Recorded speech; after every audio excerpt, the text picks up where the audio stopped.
Good morning, everybody. Hope you're enjoying your Monday. Senior Airman Sarah Bryce, and in the studio right now, I have a very special guest. Would you like to introduce yourself? Yeah, well, thank you. I'm Chief Warrant Officer Norton with Naval Forces Korea. I also work for Navy Region Korea. I'm here to talk about Navy Heritage. Yeah, it's Navy Heritage Month. Yeah. This month is Navy Heritage Month. Well, coming up in October especially, but yeah, this is Navy Heritage season for us, and I really appreciate the opportunity to come on board and talk about it.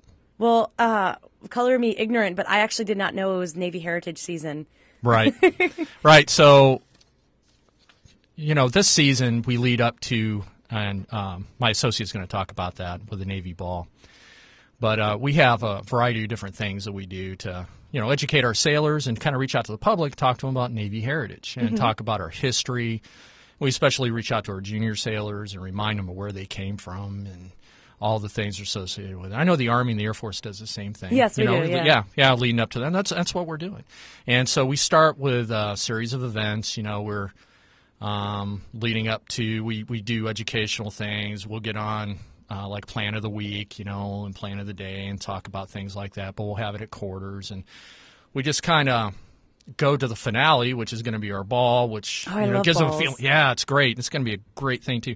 But they gives them a feeling of pride. Yeah, it's essential to know where you're at, where your roots are, and the Navy Ball, like they have some the funny little Navy quirks too. Right? Yeah, absolutely. I guess we'll be talking about that a little bit. Oh later. yeah. I've got them all here. I got a whole list of them right here. I'm really excited to hear about that. But you guys also, what is like the background of the Navy? Where did you guys come from? Okay, well. It's Revolutionary War, primarily. It was Friday, October 13th, 1775. Wow. We were born, 249 plus years, wish me a happy birthday. Happy birthday, Navy. Yeah, thank you. Thank you. Well, I'm sure you've seen, how old I am. So, they nominated me to the Navy history thing. So, but I've been around the Navy for, not since the Revolutionary War, but since I don't think anyone's that old. But I'm going on 29 years of service, and so because of that seniority, I've seen some cultural changes and things, and so I've become kind of like a pseudo history teacher. Oh as man, well, too. Yeah. So would you say you're walking history? No, I'm just kidding. No, that's probably a pretty good idea. A lot of my associates tell me that. But so we were born October 13th, 1775 in Philadelphia by the Continental Congress. They authorized two ships at that time with 80 crew, with about 80 crew members. Two ships and 80 crew members. Right, exactly. And that was the Navy. Against the British Navy. Yeah. So there's a lot of pride that comes out of some of those famous battles, but that's how we started. And now where are we? We are at, are you ready for this? Okay, hit me with the facts. Let's go. All right, 325,272 total force, and that includes officer and enlisted. We are a fleet of 291. We have a 35% deployment rate, reaching out to about 103 ships deployed at any one time, and we have over 3,700 aircraft. And that was of September 4th, yeah. It's amazing where we've been, where we've come. There's a whole lot of bright, colorful history in between. The War of 1812. Of course, everyone knows John Paul Jones. We call him the father of the Navy. And I get joked about, hey, knowing John Paul Jones. Hey, you knew John Paul Jones, right? No, I didn't know him personally. But have you heard of one of the youngest, I think, admirals, David Glasgow Farragut? I only know that because I grew up in a Navy school, in a DoD school, and that was DGF High School. Oh, wow, yeah. And they also have a Farragut North is the name of a train stop in D.C. Oh, so. Awesome, yeah. Yep, Admiral Farragut. Yes, we're both exchanging information. Yeah, awesome. So I'm sure you have a lot of pride being where you are now and knowing where the Navy came from. Oh, yeah, absolutely. When I started in the 80s. I was born then. Yeah, so there you go. See, well, I started in the 80s, and I saw some significant cultural changes, but we never really got away from the past. I've seen we always go back to the Battle of Midway, for instance. Yeah. Pearl Harbor, very important for us, very emotional for sailors. Pearl Harbor, when you talk about Pearl Harbor and Midway. Battle of Guadalcanal. Everyone knows about the Marines who landed on Battle of Guadalcanal, but there was a famous night battle that happened in Guadalcanal, and a lot of courageous stories that goes with it. And we've worked hand in hand with the Army and our Air Force brethren for so long too that it's a mutual thing when you talk about World War II. All the joint operations we've done with the Army and the Air Force. I mean, there's a lot Air Force. Yeah, there you go. See, actually, I hear the Navy pilots are better than Air Force pilots. Oh, I don't know. Because, yeah, that's you got to pretty much land true. on this tiny little postcard target and stop. Okay, well, I am going to take one shot and say, yeah, you're right. My dad was in the Navy. I have no problem. I'm just telling you. Yeah, I've watched that. I was a carrier sailor for my first tour. I was carriers. I was on the. And here's another thing: USS Forrestal for all of those. And a lot of people will confirm that I'm old when I said USS Forrestal. But one of my first tours was USS Forrestal, and I used to watch pilot training all the time. It's very impressive. I don't know how they do it. I don't know how they do it now, but we have a lot of respect for those guys and gals. Yep. Awesome. Well, you know what? We're going to come back and after we take this break, and we're going to be talking more Navy, maybe cool Navy terms. I'm excited for this because I've never actually heard some of these terms before. Awesome. So Awesome. I really enjoy this and look forward to hearing more from you soon. All right. Well, thanks.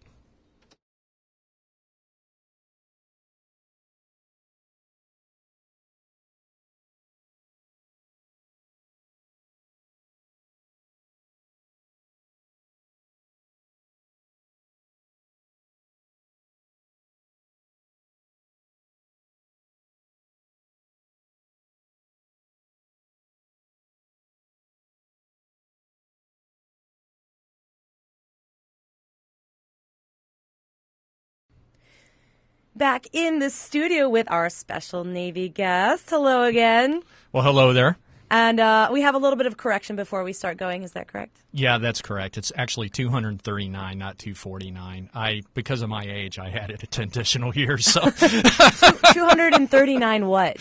239 consecutive Navy birthdays. 239 birthdays. So this year will be the 240th? Oh, 239. Oh, Sorry. okay. All right. Now I get it. So you're looking Happy at me birthday, added Navy. another year. I know. You could check Google if you want to double check those facts. Google helps everything. Yeah, and, it sure does, yeah. So now we're here to talk more Navy stuff. Yeah. You guys have some crazy, wacky Navy terms. Yeah, I've heard that. I never understood that, but I've heard that. No, I've never we do. understood the Navy, so we're even. Yeah, let's see where to start. I'm sure you heard of scuttlebutt. Hey, what's a scuttlebutt? That's a good question. Yeah, and that comes from. First of all, scuttlebutt, like scuttle like a beetle does, and butt like your posterior end. Yeah, it's all together one word. Okay, a scuttling rear end. Right, it's something like that. It used to be a cask of drinking water on ships was called a scuttlebutt. Just drinking water? Yep. And since sailors exchanged gossip, that's where you went to complain about the boss. Like they do in normal offices. Yeah, but we went to a safe area to do that. away from earshot. Yeah. So it turned out. So it's kind of like very similar to gossip around a water cooler. And so that's why drinking fountains got named scuttlebutts, because that's where the water was, and people would tend to congregate there. But I went on a ship recently. There's water fountains like all over the place. Yeah, those are scuttlebutts. Huh. I'm sorry, I got to correct you. Those are scuttlebutts. I mean, there's water. There's scuttlebutts all over the place. Scuttlebutts all over the place. I can't say this without laughing. I know, it's pretty funny. Scuttlebutt. I'm sure you've heard of, let's see, shows his true colors, or she shows true colors. True colors shining through.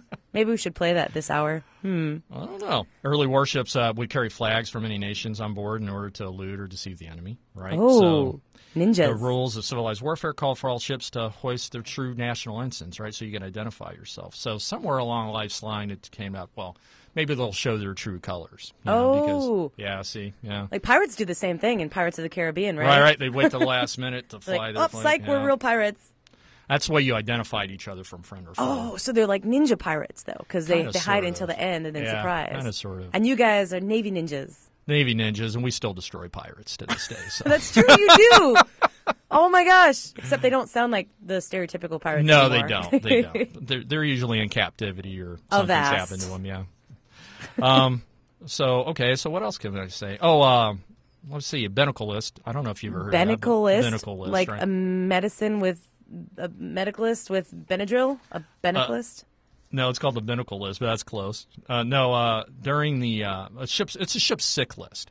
So what would happen is would happen is you take the binnacle on the stand, which the ship's compass was mounted. This happened in the 18th century, and the list was given to the officer made of the watch, and anyway, so everyone could read the list of who was sick or not. But in the 18th century, nobody was sick, right?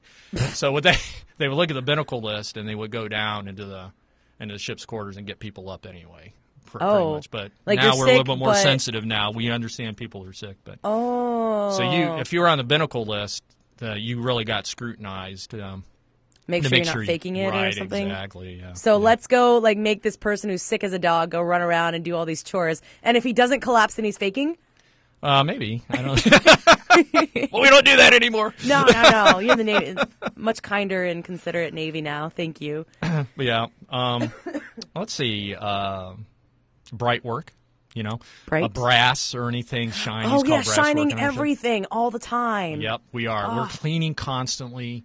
On the ship, we clean constantly. We have special times of the day where we field day in the morning. It's called sweepers, Sweeper, no in sweeping. In the morning, we sweep all the time. We sweep everything on the ship, trust me. Throw the so one of my reference. jobs as a security guy, right, on the ship is to go around and inspect compartments, make sure they're clean, which my wife kind of makes fun of me because at home I'm, You bring your work to home and clean everything there too? No, she cleans, and she wonders why I don't clean more, basically, because I make everybody clean.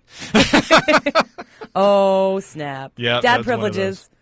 Let's see. What's another good one here? Well, when I was in Go the ahead. NROTC, I was in college under the Navy, so we actually had to shine everything. Like the flagpoles, the stands, we're get some Brasso and just polish everything. And you guys still do that? We still do that, yeah. That's part of it's part of zone inspection. We have what we call zone inspections. And you come down and like, hey, nice bright work. And so that's a tactic, right? It always reminds me kind of Rainbow Bright. Nice Rainbow Bright work. Yeah. Yeah? Well, thank you very much for those Navy terms. I really enjoyed listening and learning. You're welcome. Yeah, absolutely. My pleasure. That's my favorite. Yeah, a lot of people talk to us about that. Really, why do you guys call that a scuttlebutt? It's the water fountain, you guys. We're very heritage oriented. In Wisconsin, they call it the bubbler. Oh, do they really? Yeah. Wow. Scuttle bubbler, maybe. No, we'll stick with scuttlebutt. All right. We're going to take another break and play some more great music. And then after that, we have some more Navy stuff, information. Yep. I'll let you know in a little bit.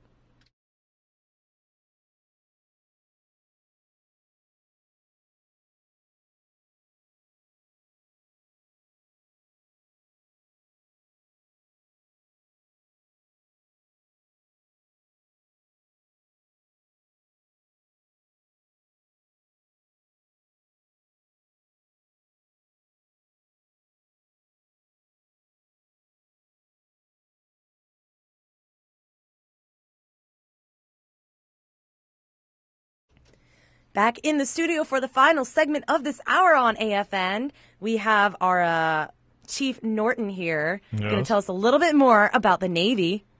Right. So there's a famous squadron, the F-18, out of Atsugi. They're called the Dam Busters. They were very prevalent in the Korean War.